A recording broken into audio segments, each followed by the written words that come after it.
태조의 설하에는 아들이 8명이나 있었다. 신이 왕후 한씨와의 사이에 방우 방과 방이, 방간, 방은 방년을, 그리고 계비 현덕 왕후 강씨와의 사이에 방번 방석을 두었다. 전처 한씨는 이성계가 등극하기 전에 세상을 떠났기 때문에 나중에 추정 왕비가 되었고, 강씨는 조선의 개국에 참여하여 현덕 왕후가 되었다. 태조는 세자를 막내 방석으로 정했다. 그러자 개국에 공이 몹시 컸던 방은이 승복하지 않았다. 조정의 중신들도 당연히 태조의 뒤를 방은이 이어야 한다고 생각했다. 큰아들 방우는 아버지가 역성혁명을 일으킨 것을 보고 해주에 응하여 매일같이 포금을 일삼다가 세상을 떠났다. 이로써 큰아들 승계의 원칙이 무너지자 나머지 왕자들이 야심을 품고 2차례나 혈육관에 피를 흘리는 난을 일으켰다. 이때 개국 공신 정도전은 왕비 강씨 편에 서서 방석을 후계자로 추대하려고 마음먹었다. 이때부터 방은과 정도전 사이에 금이 가기 시작했다. 1398년 태조 7년 8월 이성계가 병들어 자리에 누워있었다. 이 틈을 노려 방은이 대글로 쳐들어가 이복 동생 방번과 방석을 죽였다. 이 과정에서 정도전도 없애버렸다. 이것이 제1차 왕자의 난이었다. 그러나 방은은 자기가 곧바로 왕위에 오르지 않고 둘째 형 방과를 왕위에 올렸다. 정종은 동생 방은이 세운 꼭두각시 임금이었다. 정종 2년 1400년 1월 이제는 형제간의 왕위 쟁탈전이 벌어졌다. 방은의 형 방간이 왕위를 욕심내어 난을 일으켰다. 방은은 신복인 이숙분에게 방간이 난을 일으킨 까닭을 물어오도록 했다. 이숙분이 방간을 찾아가서 그에게 물었다. 난이 어찌하여 난을 일으킨 것이오? 방은 날이 깨워서 까닭을 물으셨소. 방간은 성품이 매우 어리석고 거칠었다. 그는 차례로 치면 자기가 왕위에 오를 순서인데 정종의 뒤를 동생 방은이 가로채려 한다는 말을 듣고 몹시 화가 났다. 그래야 자기의 처지를 이래에게 은근히 말했다. 이대로 당할 수만은 없어. 내가 나서야겠네. 도와주게나.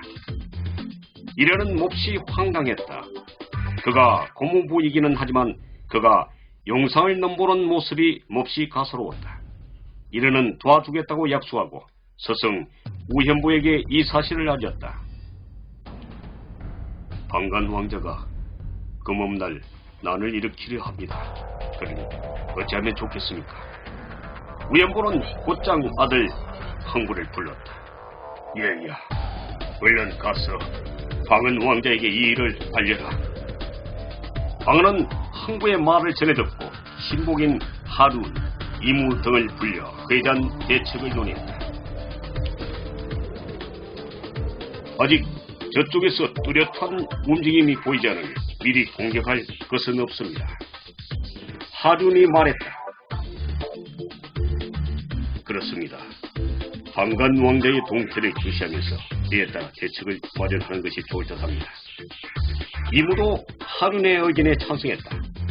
방은은 형이 군사를 일으키지도 않았는데 선수를 치는 것은 여론이 좋지 않을 것으로 생각했다. 방간은 신복 오영곤을 정종에게 보내 방은을 모함했다. 방은이 나를 모해하려 함으로 군사를 일으켜 치겠사옵니다. 정종은 몹시 화가 나서 지신사 이문화를 불려 명을 내렸다. 방간에게 전하라. 지금 당장 걸란으로 들어와야 목숨을 보전할 수 있으니 어서 가서 서둘러 하라. 이문화가 급히 방간의 집으로 달려갔다. 이때 방간은 신복 오영곤을 시켜 정종에게 알린 후 밀원공 등의 사주를 받아 아들 맹경과 부하 수백 명을 거느리고 이미 병기를 갖추고 있었다. 나으리, 전하 깨워서 빨리 입걸하시라는 분부이시옵니다. 서두르시옵소서. 이 일은 목숨이 달린 일이옵니다. 듣기 싫다. 나는 이미 결심했느니라. 이문화의 보고를 받고 정종은 발을 동동 굴렸다. 그는 형제끼리의 골육 상잔을 막아보려고 했으나 그는 동생들의 기세를 꺾을 수 없었다. 이때 이숙분의 질문을 받은 방관은 서슴없이 말했다. 지중 천사 박포가 정한군 방언이 나를 보는 눈이 몹시 수상쩍다며 장차 변이 일어날 것인즉 나보고 선수를 치라고 말일세. 이숙군이 달려와 방언에게 이 사실을 알렸다. 박포는 제1차 왕자의 난에 방언을 도와 공을 세웠다. 그런데도 농공행상에서 다른 사람에게 밀리고 말았다. 박포는 그것에 대한 불만을 여러 사람에게 늘어놓았다. 이무가 비록 공이 있다고는 하지만 여러 사람들이 좋아하지 않고 또 변덕이 많아 청량하기 어렵다. 그의 이 말은 이무가 1차 왕자의 난 때 처음부터 방언의 편에 서지 않고 끝까지 기회를 엿보다가 정도전 정이 죽자 재빨리 방언에게 붙은 것을 빗대어 꼬집은 것이었다. 그런 이무는 1등 공신이 되었고 박포는 2등 공신으로 쳐졌으니 불만이 있을 법도 했다. 박포는 원한이 사여 방관의 등에 업고 난을 일으키려 했던 것이다. 방관은 이 말을 듣고 정종에게 건의하여 박포를 충주에 기양 보냈다가 얼마 후 조정에 소환했다. 어느 날 박포는 방관의 집에 찾아가서 그와 장기를 두었다. 때마침 우박이 쏟아졌다. 박포가 말했다. 옛 사람의 말에 겨울비가 길을 파손하면 병사가 시가지에서 교전한다고 했습니다. 나리 부디 조심하시옵소서. 그 뒤 바로 하늘에 붉은 기운이 나타나자 나리 하늘에 요산 기운이 나타났나이다. 나리께서 마땅히 조심하여 처신하셔야 할 것이옵니다. 내가 어떻게 처신하란 말이오?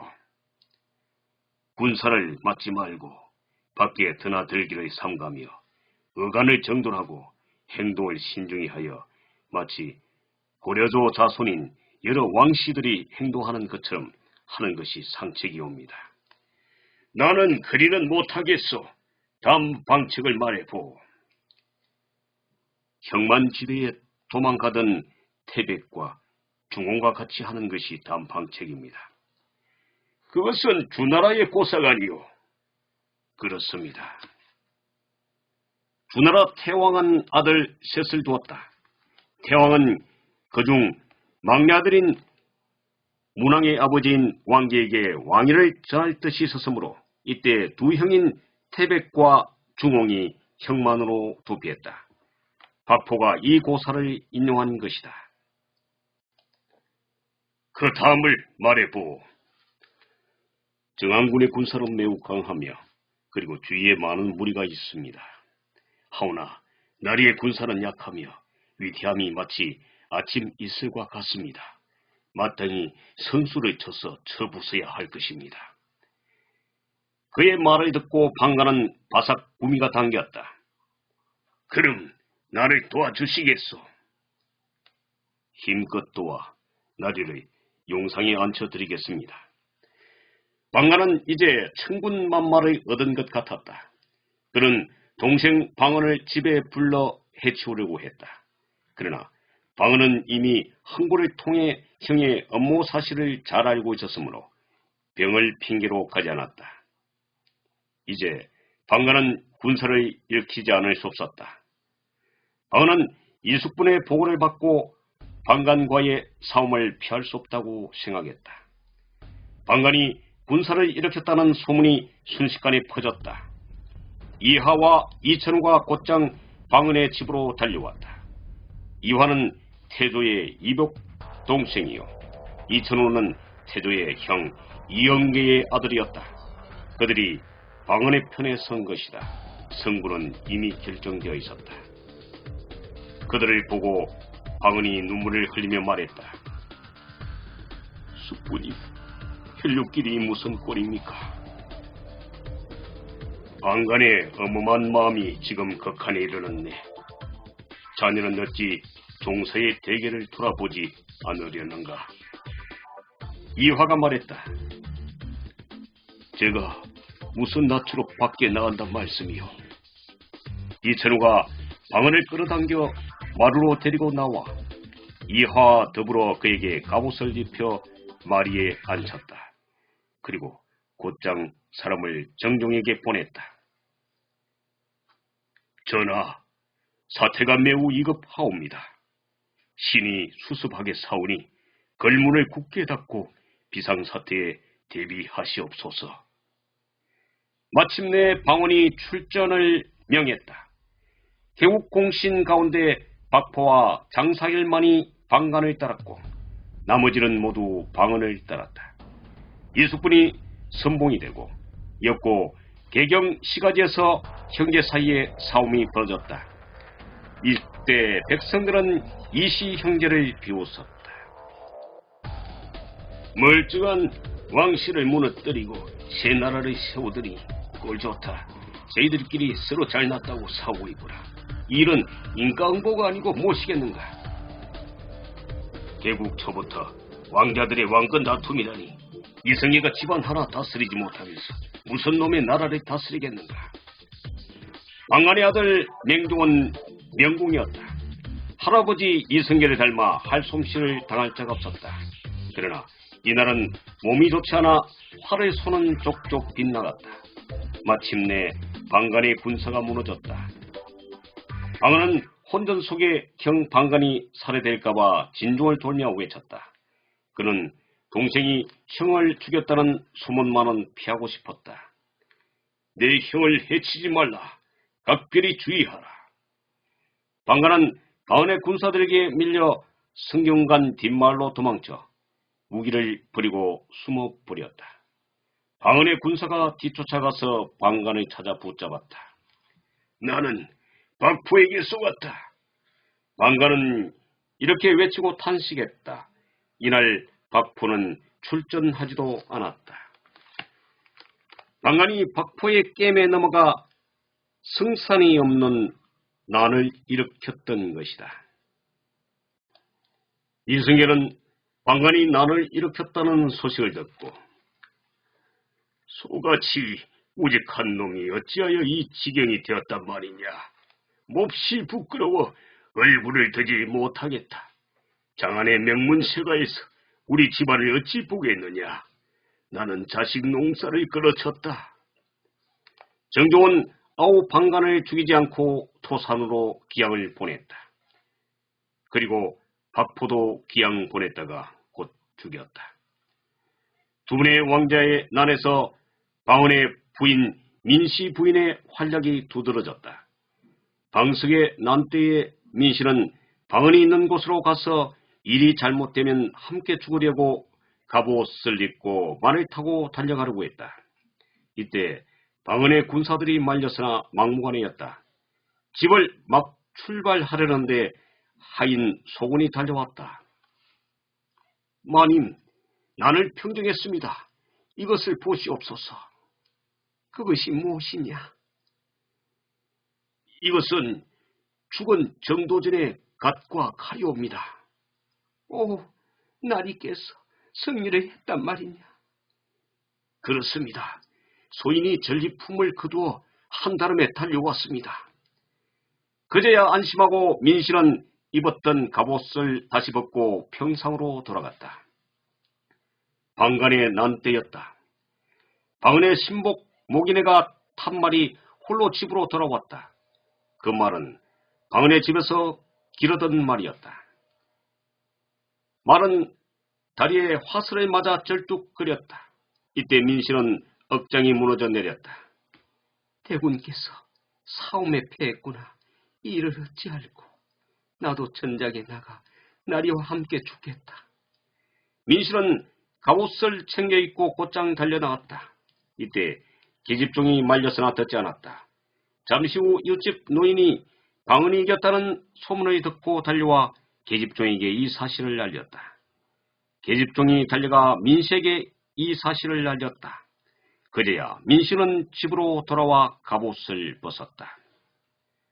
정도전은 일찍이 태조에게 관하여 대신들이 거느리고 있는 사병의 혁파와 왕자들의 병권을 없앨 것을 주창했다. 이때 방언도 자기의 병기를 모두 불태워버렸다. 그런데 그의 부인 민씨가 몰래 병기를 갖추어 비밀 창고에 보관해 놓았다. 제1차 왕자의 난 때 방언은 말 한 필 병기 하나 없어 몹시 당황했으나 민씨의 지혜로 말과 병기를 얻어 출전할 수 있었다. 방간의 난 때도 민씨가 준비해 놓은 병기를 사용하여 싸움에 이길 수 있었다. 그리하여 사람들은 민씨를 고려 태조 왕건의 유씨 부인과 비교하기도 했다. 안녕하세요. 임상현 작가입니다. 오늘은 아이템 북스에서 출간한 김기령님이 엮은 한국 대표 야사전 조선시대 편에서 조선 개국 초에 벌어졌던 왕자의 난을 소개해드렸습니다.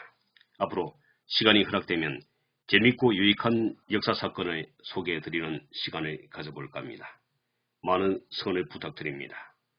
정식 성우를 불러 녹음하려고 했으나 형편이 여의치 않아 1인 다역으로 했으니 개량하여 주실 것을 부탁드립니다. 감사합니다.